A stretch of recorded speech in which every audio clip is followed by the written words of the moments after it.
मनोज तिवारी जी यहीं से पढ़े हुए हैं जी।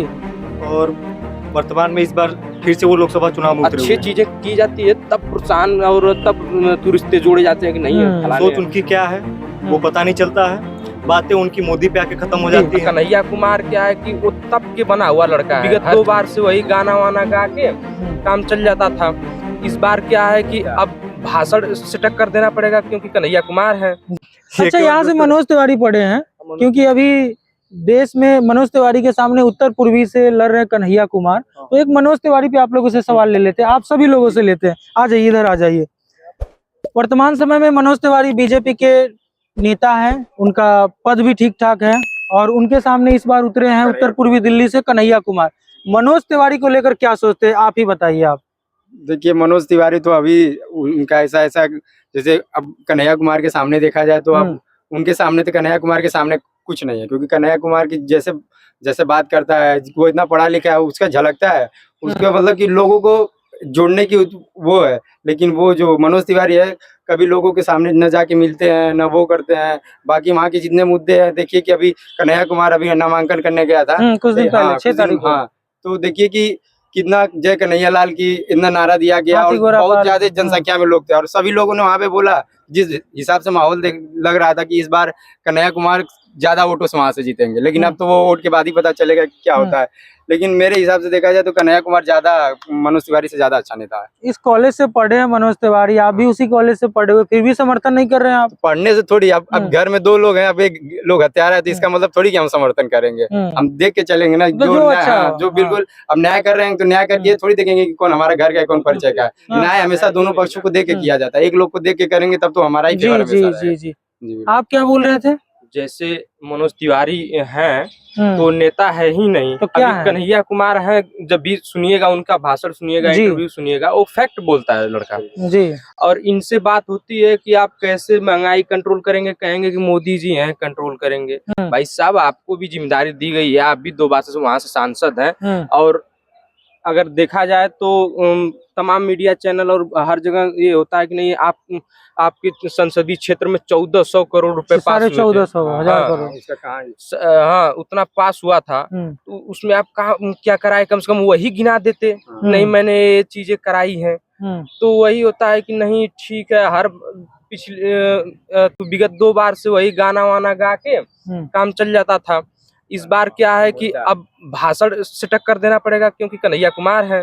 कन्हैया कुमार क्या है कि वो तब के बना हुआ लड़का है, हर चीजें उसको हर चीजों की जानकारी है, हर चीज का वो मतलब सामना कर चुका है। तो नेता अब निखर के आया है। अब ये क्या है कि हर जगह जाएंगे, वही जो पहले 10 साल पहले जो रिवाज चल रहा था कि जाएं बस गाना गा दें कि हाँ ये नए भैया, इसे भैया, वैसे भैया, एक बिहारी सब पे भारी, ये है वो है, चीजें करते रहिए। अब इन लोग का वही है, जैसे कि पहले आए थे तो बाहरी, जैसे शुरू में भी आए थे तो बाहरी थे, अब आप बाहरी आरोप लगा रहे हैं, आप भी तो बाहरी है ना। कन्हैया कुमार पे आरोप लगा रहे हैं कि नहीं वो बाहरी है, वो क्या काम करेंगे। उनके ऊपर ये बहुत सारे आरोप है, टुकड़े गैंग वाले हैं, देश विरोधी गैंग। हाँ, वही तो आप बताइए कि 2019 से पहले जैसे 16-17 में उन पे आरोप लगा था जी, तो इलेक्शन आया तो उससे पहले चार्जशीट फाइल हुई थी। तो 1-2 महीने पहले 2019 वाले इलेक्शन से 1-2 महीने पहले ही चार्जशीट फाइल हुई थी। तो जब चीजें अगर है सच में वैसा है तो आपको पहले चार्जशीट फाइल करनी चाहिए थी, उस पर बात करनी चाहिए थी। और जेल में आप डाले हुए हैं, उनका एक दोस्त है वहीं उत्तर पूर्वी जो है अमर खालिद करके है, उमर खालिद, उसको डाले हुए अभी जेल में है और मनीष सिसोदिया जेल में है। ऐसे नहीं होता है ना, ऐसे नहीं होता है। जैसे कि ठीक है, आपको लगता है कि नहीं आपका काम बोलता है, आप काम के बल पे जीत जाएंगे जी, तो ठीक है, तो आप काम गिना के तो अपना प्रचार कीजिए ना कि नहीं मैं है ऐसे। अब बताइए वहाँ सूरत में शायद ना, वहाँ किसी को लड़ने ही नहीं दिए, गृह मंत्री गांधीनगर से लड़ रहे हैं, वहाँ से 16 लोग का पर्चा वापस करा दिए आप। तो ऐसे थोड़ी ना था, एक जाके कह रहा है कि नहीं तू मेरे जान का खतरा था इसलिए मैंने पर्चा वापस कर लिया।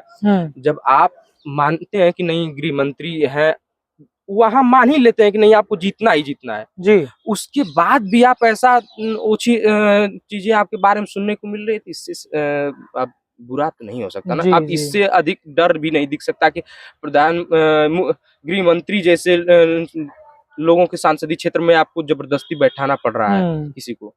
ये सब चीजें हैं। और रह गई बात मनोज तिवारी की, यहाँ से पढ़े हुए हैं तो ऐसा नहीं है, हम लोग भी पढ़े लिखे हैं, हम लोग अब पीजी कर रहे हैं, तो इतना तो सोच समझ है ना कि नहीं किसका समर्थन करना चाहिए, किसका जी, समर्थन जी। नहीं करना चाहिए।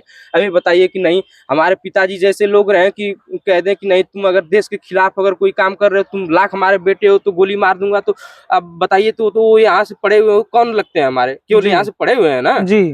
ये सब चीजें जब वहाँ होती, जब कहीं मूल्यांकन नहीं करना होता है, तब देखा जाता है कि आप हमारे क्षेत्र से हैं, आप हमारे जी। विद्यालय से हैं, आप हमारे जाति से हैं, आप हमारे धर्म से, वहाँ मूल्यांकन किया जाता है। जब हमारा कुछ न बर्बाद होता रहे तब मैं देखूं कि नहीं आप हमारे क्षेत्र से, आप हमारे विद्यालय से। जब भाई आपके जीतने ना जीतने से फर्क पड़ रहा है हमको, तो हम क्यों समर्थन करें जाए। आप अच्छा कर रहे हैं तो समर्थन करेंगे। विद्यालय तब समर्थन ये भी हमारे पास रहेगा कि नहीं हमारे विद्यालय से बहुत अच्छा कर रहे हैं। अब तो हम बाहर जाएंगे तो ये भी नहीं, अब उत्तर पूर्वी दिल्ली में जाकर कहें कि हमारे विद्यालय से पढ़े हुए समर्थन करें, तो वहां भी 10 जूते मारेंगे हम लोग को, गाली देके भगा देंगे। ठीक है, जब अच्छी चीजें की जाती है तब प्रोत्साहन और तब रिश्ते जोड़े जाते हैं कि नहीं फलाने हैं। अभी बताइए कोई गोली मार के आ गया, हम उससे कहने लगे कि अरे तो हमारे साथ में पड़ा हुआ था तो हमको ही उठा लिया जाएगा। ये सब चीजें हैं भैया। आप क्या बोल रहे थे, आप बता दीजिए अपना मत, क्या सोचते हैं आप मनोज तिवारी को लेकर ही, क्योंकि हमें नहीं पता था कि यहाँ से वो पढ़े हुए हैं। जब आप लोगों ने बताया तो हमने सोचा कि चलिए उस पर भी बात कर लिया जाए। जी, जैसा कि यहाँ पे पहले आप यहाँ पे आ जाइए। जैसा कि भाई ने बताया, मनोज तिवारी जी यहीं से पढ़े हुए हैं जी, और वर्तमान में इस बार फिर से वो लोकसभा चुनाव में उतरे हुए हैं। तीसरी बार उतरे हुए हैं, तो उनका उतरना बड़ी बात नहीं है और बीएचयू से पढ़ना बड़ी बात नहीं है। अगर आप राजनेता हैं तो आप लोगों को लेकर सोच क्या रखते हैं और उनके लिए कर क्या सकते हैं। सोच उनकी क्या है वो पता नहीं चलता है। बातें उनकी मोदी पे आके खत्म हो जाती हैं। जी। अगर कुछ भी बात पूछा जाए कि मोदी पे खत्म होगा, कि मोदी जी हैं वो कर लेंगे। आप किस लिए बैठे हुए हैं, आपको सांसद चुने हम क्यों। तो ये सब चीजें ध्यान देने योग्य बातें हैं। और चलिए हम अब केंद्र की सवाल लेते हैं आप लोगों से।